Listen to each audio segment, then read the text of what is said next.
Hello friends, Tanya here for Trinity Stamps, and today we are going to do a little bit of simple retro coloring and card making. I pulled out the Porta-Hello stamp and die set, and I stamped it with some, not Distress Oxide. I think I used the, it's a black ink that's Copic friendly from Hero Arts. Intense Black, that's the words I'm looking for. And stamp that on some 80-pound white cardstock. And then I did heat set my ink before I started coloring. If you don't heat set your ink, sometimes it starts to smear when you start coloring with your Copic markers, and that is never the look you're looking for. I pulled out a bunch of neutrals to color these mushrooms. I was going full on 70s vibe here with the orange, brown, gold, and avocado green look. Sometimes that's just the look you want. It's subdued, it's earthy, it's neutral in gender, and it works perfect. I have used on the largest mushroom, I used some E80s, and then for the orange brown I used some E90s, and then for the red one was the E09 E07 combo. Now I'm using two sets of greens here. I pulled out 3 colors of green in 2 different tones. I used green greens and I used yellow greens. This is the G46, G43, and G24, I believe, that I used here. And I may have only used the 2 darker tones, which would have been the G46 and the G24, to recreate one set, or the longer drooping leaves on this set. And I colored those each in. I went in with the darker color first on each of these color schemes and came back with the lighter color and filled it in from there. The E colors were all pretty. The lighter colors had a lot of the colorless blender in them, so they did blend very nicely. I'm adding the more olive toned greens for the leaves on the flowers. And I'm just going through and coloring all of those. I do really like the bullet tip nib on this, on the bigger marker that I had, these Copic Original. And I'm thinking about adding those on more of them. I don't know about you, but I do really like mushrooms. They go so well by adding a savory flavor to many different dishes. Even raw in a salad, they are delicious. And I know my grandmother used to go hunting in the pastures for morels in the spring, and that was kind of a fun memory. A good excuse to go wander through the woods, the oak trees, and the pastures, and just spend some time with nature and with family. Have you ever gone mushroom picking?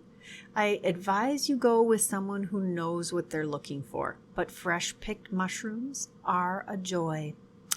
I did use some YR colors here for my yellows, definitely gold, going for that more gold tone. It's YR 21, 23, and 24 here.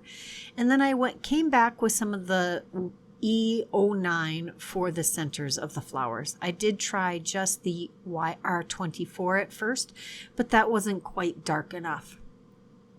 These little stones, I'm using some toner grays in T2, T4, and T6, and then a little bit of filling in of the ground with some W1. There is a coordinating die set that goes with this whole stamp set. And the largest image, or the image, has one die that cuts that. And then there is a die for each of the sentiments, which is amazing. Love that. I am definitely going to use that. And as you saw when I pulled everything out, I have already stamped heat embossed and die cut several of those sentiments.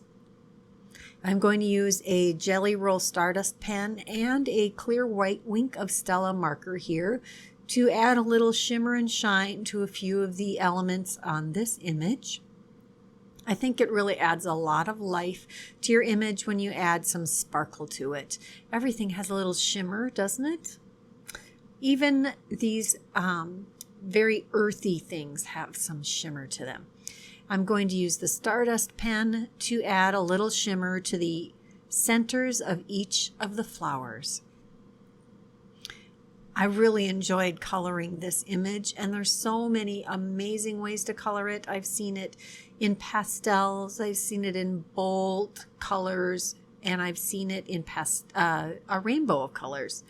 Next, I'm going to take this Slimline Heart Swirl die and die cut it with some holographic paper, and it's a wonderful image to add things to. I thought about using the goats from I Got the I Goat You set, but I decided to go with the mushrooms because they haven't gotten enough love lately. Next, I took the Slimline Quilted cover die and I die cut that from some craft colored cardstock, adhered that to a Slimline card base, and I'm going to adhere this holographic heart swirl to the card base also, kind of towards the bottom of the card front so that it will have enough space for my mushroom grouping. And then I added some dimension to the back of those. You could use foam squares or whatever you like to use. I like to use coaster blank. And I added that to the left side of the heart swirl. It's kind of like it's wrapped around it and entwined in this heart. I just love the flow that creates. And I took the longest sentiment from the stamp set and added that to the front also. And it just snuggles right in there perfectly. Next, I took my card base and put it inside an open-sided stamp positioner. And I'm going to use this wheat colored ink from Concord and Ninth. And I'm going to do some generational stamping here because I just want a subtle stamping on the inside. I just have a piece of scratch paper that I put down to stamp off the ink once and then stamp it on the inside of the card. That completes the card for today. What do you think? Is retro still in?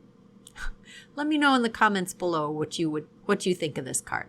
If you enjoyed it, please give this video a thumbs up. If you haven't subscribed to this channel, please take a moment to do that now. And if you're interested in any of the supplies that I used today, check that description box below. Here are a couple more videos we thought you might enjoy. Until next time, bye-bye.